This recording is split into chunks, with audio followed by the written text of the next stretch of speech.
Hello everybody and welcome back.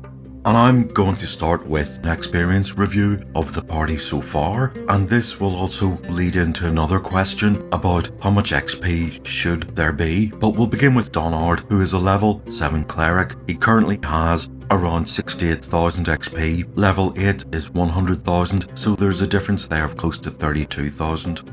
Malin is much the same, he's got slightly more, but his next level is 80,000, so he's just roughly nearly 12,000 away from becoming level 7. That's a big step up for him because he gets to cast level 4 spells. Liz is currently level 7, she has just under 65,000, her next level is also 80,000, and that gives her nearly 15,000 until the next level. Sylvia is a level 5 elf, and she currently has just more than 57,000. Her next level is 64, so she's quite close with just 6,350 to go.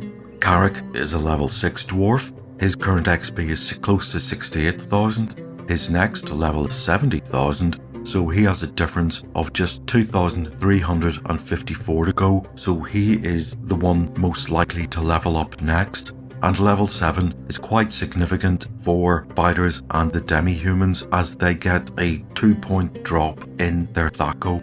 If you're wondering why there are differences between the two, Donard, Malin and Carrick all get that 10% bonus for having a high prime requisite score. And if you remember, for clerics that's wisdom, magic users that's intelligence, and for dwarves that's strength. Liz gets a 5% bonus for her dexterity of 15 and Sylvia gets none. And as you can see, that bonus really does start to accumulate. Indeed, if Sylvia had her 10% bonus, she would be very close to leveling up. There are also other small differences, so for example, Malin and Donard have been here since the first day. Malin is slightly ahead of Donard for the simple reason that Donard was not there for Blizzard Pass. Carrick joined a bit later, but he has already taken over Sylvia because of that bonus. And also, Sylvia took time out of the Night's Dark Terror when the party were in Threshold, and she spent time in Riflane, and there she did longbow training, and that was time well spent, as weapon skill is definitely worth another level when it comes to combat. That's just a quick review of where the party are currently with their levels. Gareth Ironhand has joined the party as a level 6 dwarf. He is getting his 1/6 share of the XP, and it was assumed that he joined on the baseline of level 6. Even though Sylvia is remarkably far behind because elves do have that hurdle to get over the first few levels, she will catch up.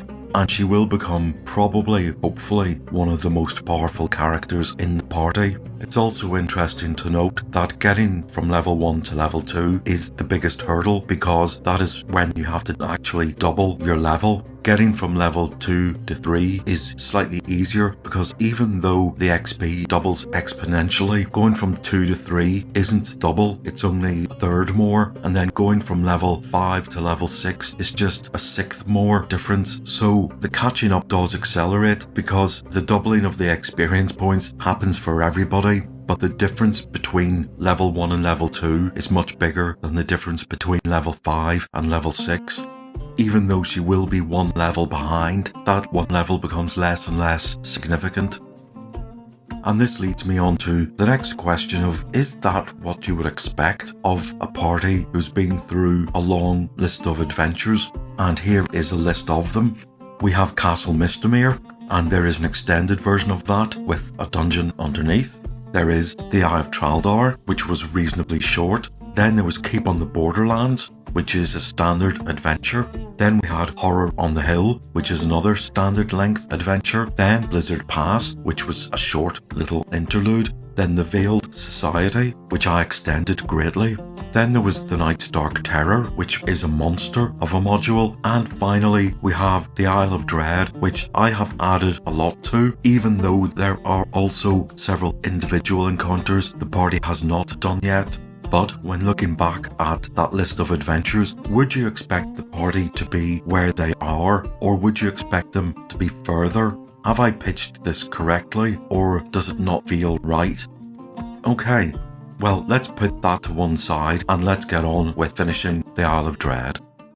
Okay, The party are here, and the sun is setting from the west, and the party are enjoying the fresh air and the clear skies. The temperature on top of the plateau is slightly less than on the main island, so the forestation here is more what we would consider more temperate than tropical.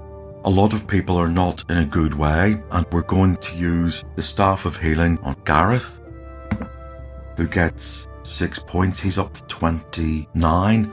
And I think it would be good if we all rested for the night and then see, is it worth the risk of venturing forward. Just to remind you that each of these hexes is worth 1 mile. The party are moving at 90 feet per turn as their dungeon speed, which is the equivalent of 18 miles per day on flat land. And when they get into forest, that becomes 2/3, which is 12 miles per day. And if you count these hexes, 1 day's travel will take them straight to the central volcano. Why you would want to randomly explore the rest of this plateau, I don't know, but you might want to do that if you were playing with a different motivation, such as map the island. I have created a little chart here for getting lost. The odds are they won't get lost, but they might veer off accidentally to the left or to the right. If they have had a fight or if they have to flee, there is a higher chance they will go in a random direction. The reason I have a chance for getting lost is even though there is a volcano up ahead, they will be within thick forest for most of the time and won't have a clear line of sight. But they should have some sense of orientation, especially with the sunrise and sunset. The manual also says that for every 3 hexes, you have to roll for a wandering monster encounter, and the odds are 5 or 6. And then you roll a 2d6 for what monster. To speed things up a bit, I have pre-rolled some monsters, but I haven't rolled for whether or not they do wander in. Okay, next day comes, spells are learnt, and I shall do some more healing. Liz and Sylvia are at full health. Malin is at 14 out of 16, so if he gets his dose of the Staff of Healing, he will be back up to full health. Carrick is currently on 19, so his dose of the Staff of Healing, that's 5, he's up to 24. Donard is on 19. He's on 26. Gareth is on 29. Oh good, so he's on 38. We have 3 Cure Light Wound spells and 1 will go on Carrick. Oh good, he's up to 31. I think then it's apt to get the final Cure Light Wounds, which comes with Sylvia's Sword +2. Okay, that's another 10 points. He's up to 36. That's nowhere near his max, but everybody else is at max level. We have healing potions. We also have scrolls of Cure Light Wounds. We'll see if we need them halfway through the day. But the sun rises on the plateau. The view over the Isle of Dread looks stunning. Breakfast is cooked, spells are memorized, and it's time to set off on this northward journey towards the volcano. As the forest gets thicker, they will get lost, so they think they're heading in this direction. And I will roll percentage dice to see where they go. Oops. 81, so they want to go here, but they end up going here. They think they're going in this direction. 92, and that's another veer right. So they suddenly find themselves back at the edge of the plateau. Oh, god damn it, when they break out of the forest, they can see they're not too far from their original spot. That was 3 hexes, so we have to do a wandering monster check. It's not a 5 or a 6, so they can begin again. They will get the first hex correct, and then they're going to try and head in this direction. Where do they end up?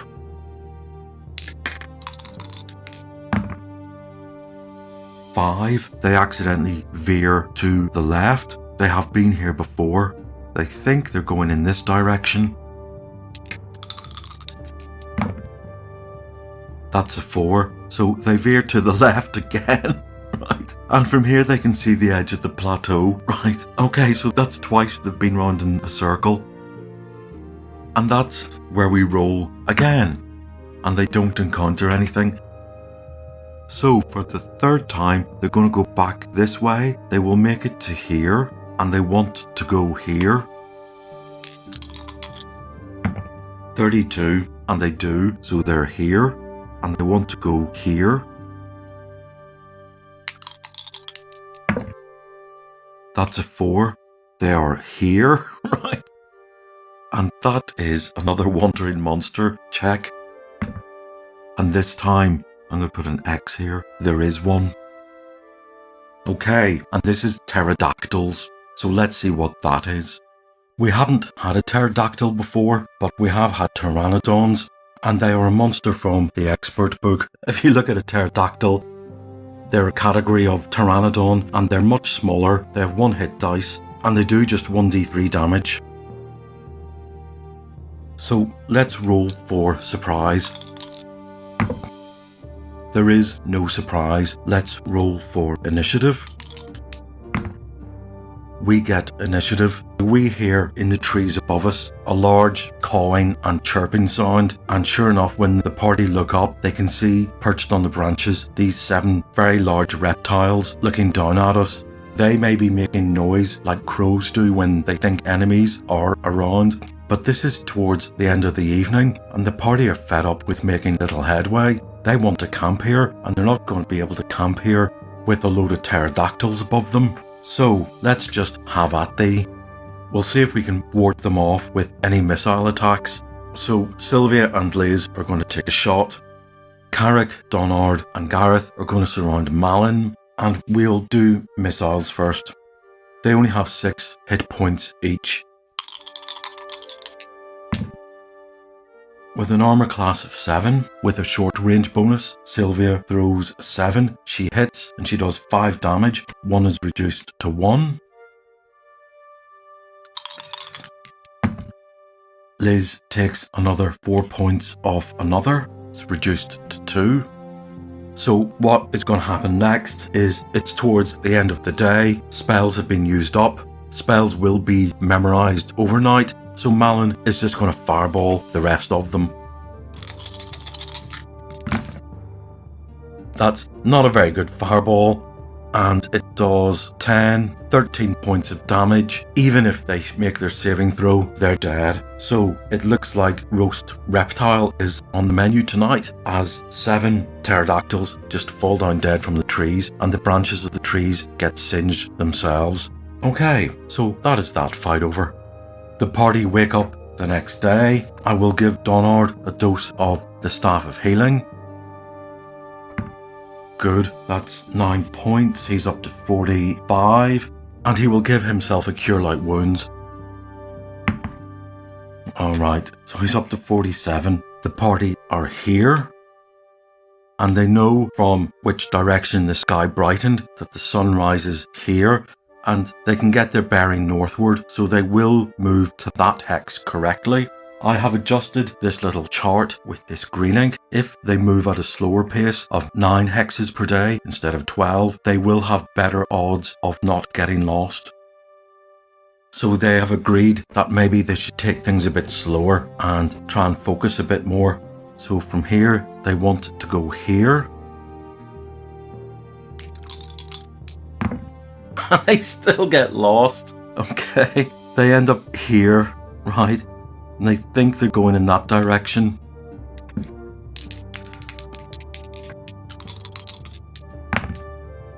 And they get lost again, even though it's only 15%. And they end up going in the correct direction unintentionally. So they want to go here. They are here.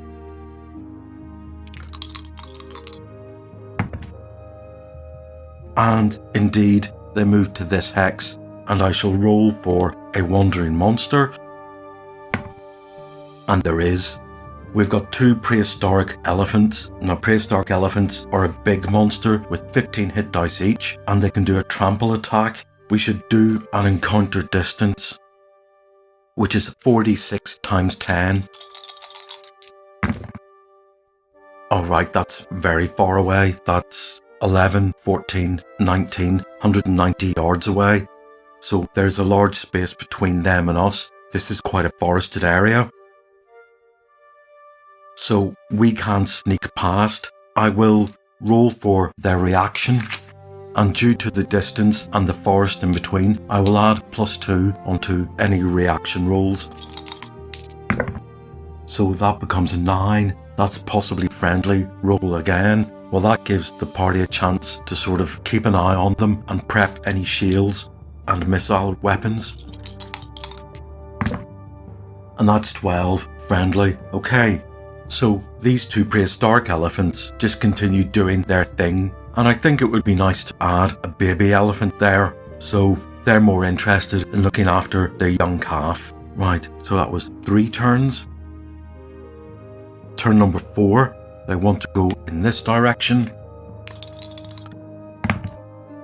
And they veer off to the right again, even though they're going much slower.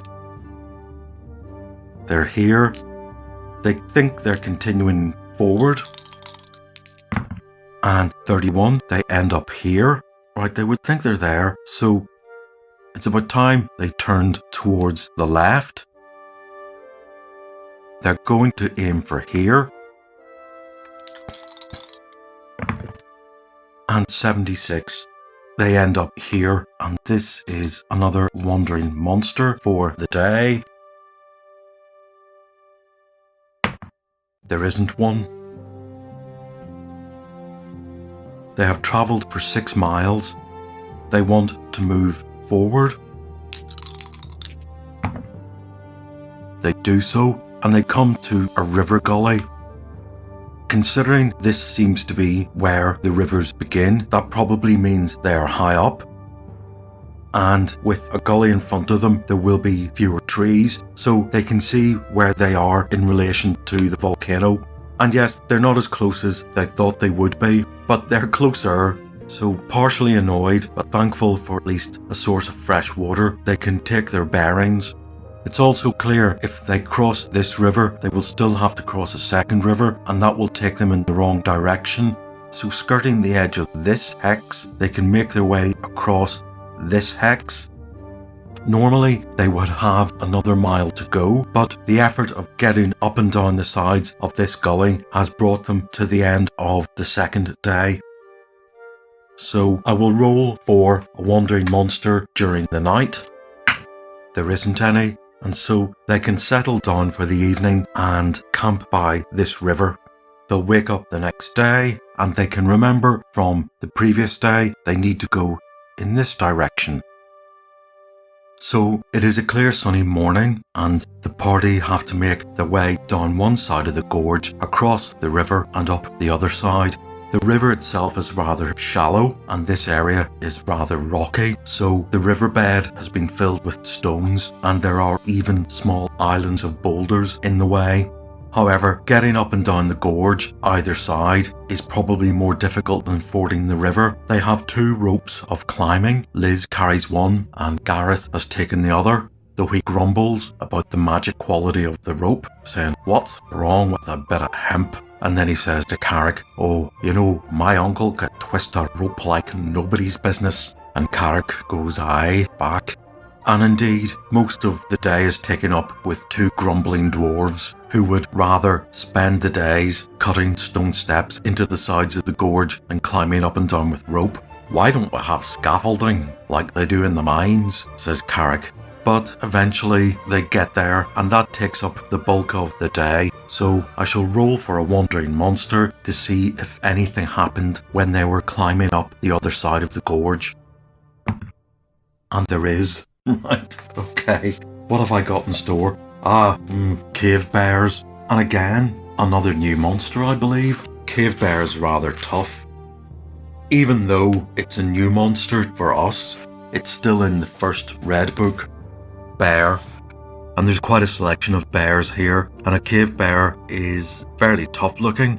7 hit dice, and 2d8, 2d8 and 2d6 damage. 3 attacks, and it has a THAC of 13.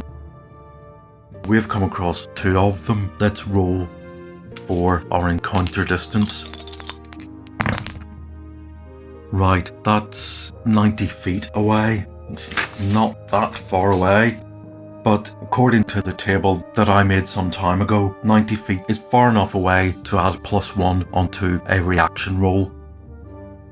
So let's see what they think of us. And that's a 10, possibly friendly. Roll again. Well, they're 90 feet away. They have probably dragged some salmon out of the river further up, or maybe they've just killed some animal, but they seem to be rather protective of it. Gives us a chance to get our act together. And that's it. And that is friendly. Right, now there's good eating on a bear. Do we want to take these on? No, we'll leave them. Okay, the party were wanting to head in this direction. They're sure of that direction because they've just come from the river and they knew the volcano was here. They're here and they see another gorge up ahead. So they're going to go up to it to see if this one is passable. Here, and it doesn't look passable. The sides are extremely steep. The river at the bottom, it's narrow and therefore it's deep and the water is frothing. So it looks like they have to take a detour along here and along here and stop during the night. Let's see if there was anything during the night. And there is, right. Now, this is the Wandering Monster table. Let's roll 2d6. That's a 7. It's an animal herd. This might be the chance for some food. Again, we haven't come across an animal herd before. And it's from the expert book. This category includes most wild grazing creatures such as caribou, deer, elk, goats, moose, and wild oxen. At least one species may be encountered in any climate. The size of the creature determines its hit dice and damage per butt. Okay, only males have a butt attack. Number appearing 3 to 30. I'm going to say this is goats. Any group of 16 or more may panic when attacked, running towards the disturbance. Right. Well, let's see how many there were. Each of these dice is going to be worth 1 to 10. So that's 9 and 5 is 14. So if there's a herd of 14 goats in front of us and that looks too nutritious to pass up, I haven't run a herd encounter before and there seems to be a few rules to get together. I will actually leave it here for today, and next time we'll dive right in and we'll see if the party want to stock up on their rations with a couple of goats. Now until then, I'll see you next time.